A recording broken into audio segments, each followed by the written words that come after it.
It is a quality compounder trading at 15 times earnings with a 38% margin of safety and what is equivalent a 21% IRR to 2033, so in 7 years. The market cap of Midea Group is around 80 billion US or 600 billion renminbi. Current price is 79 yuans per share. My intrinsic value is at around 130, which implies a margin of safety of 38%. The free cash flow yield is around a bit more than 7%. Of the 21% of IRR, 5% will come from the dividends. Right now, it's at a 5% dividend yield, and it has a net cash balance sheet. So it comes from a pretty strong balance sheet. 34% of the company is owned by the founder family and management, so it's well aligned with minorities, and it is dual listed. It did made an IPO in the A share market, which is mainland China in 2013, and the H share in Hong Kong in 2024.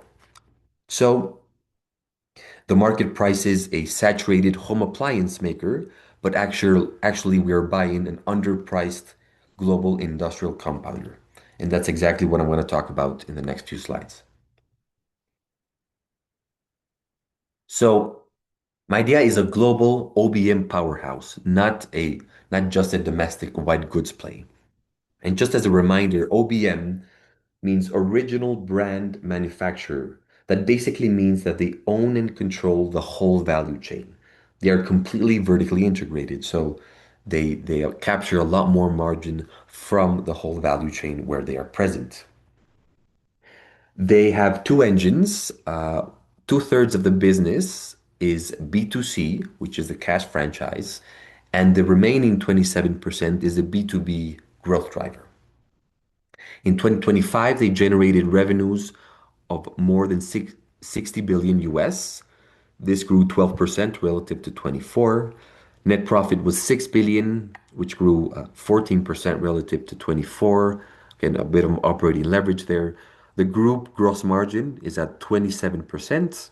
And if I decompose that a bit more, B2C is 30%, which makes sense because it's a lot more mature market, especially in China.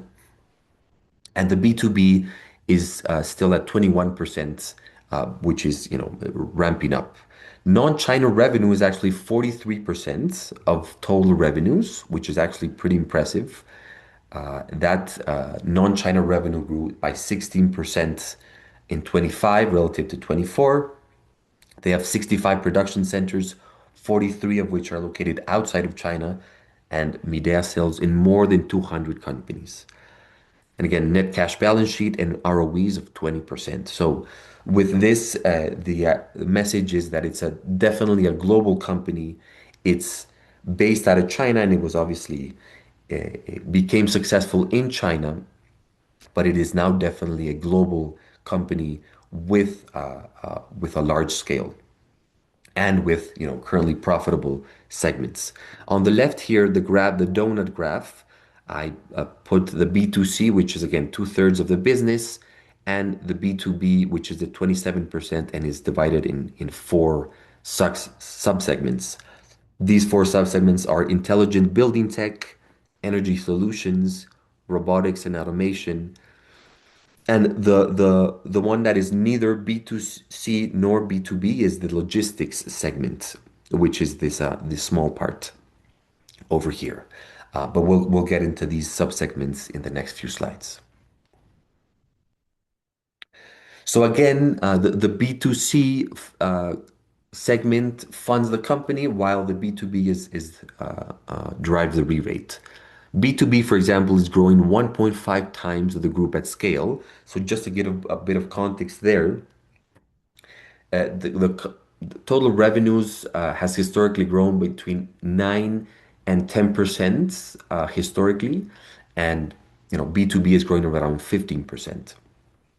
But again, it's still a little low in margins, and that gap is precisely the opportunity. So here on the left, with this smart home, the B2C segment generates 42 billion in revenues annually. It grew 11% last year.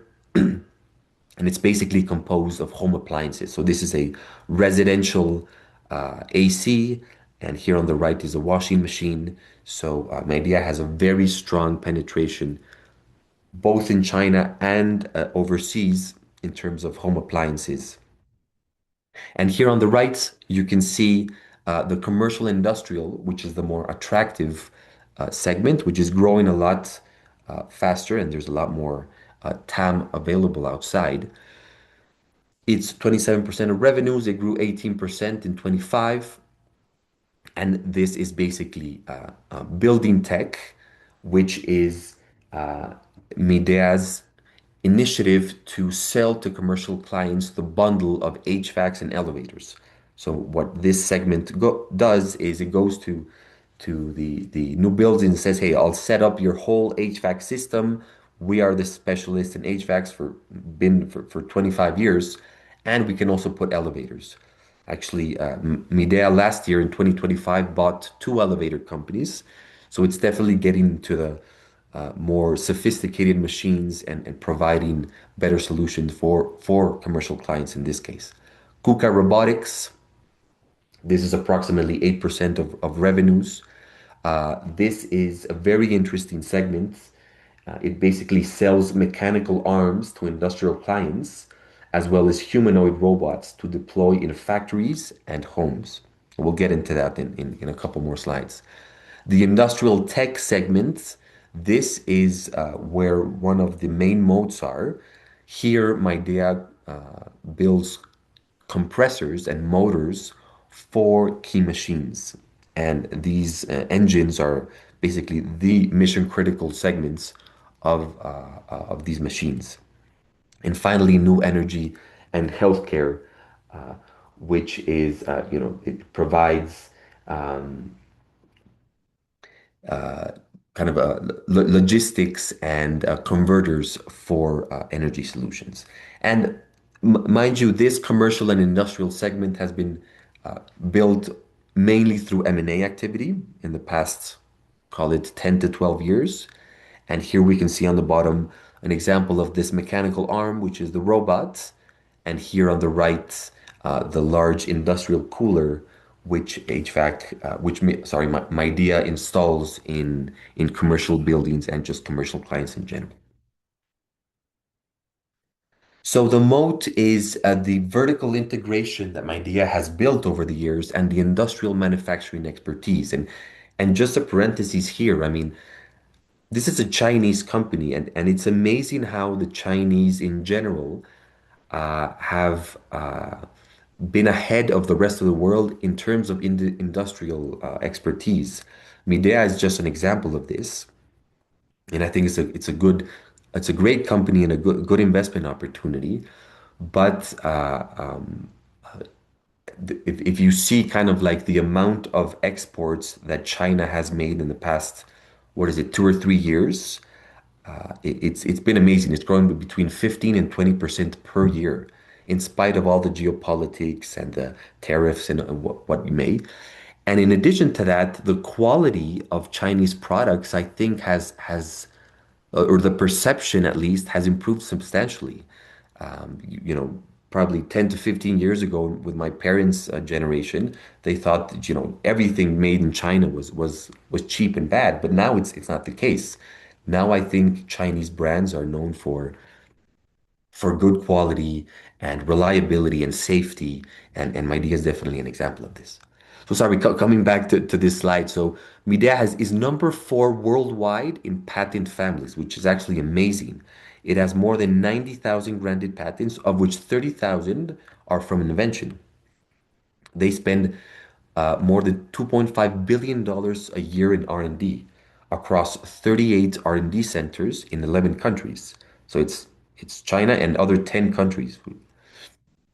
Here you can see how Midea stacks up against Western peers in terms of R&D as a percentage of sales.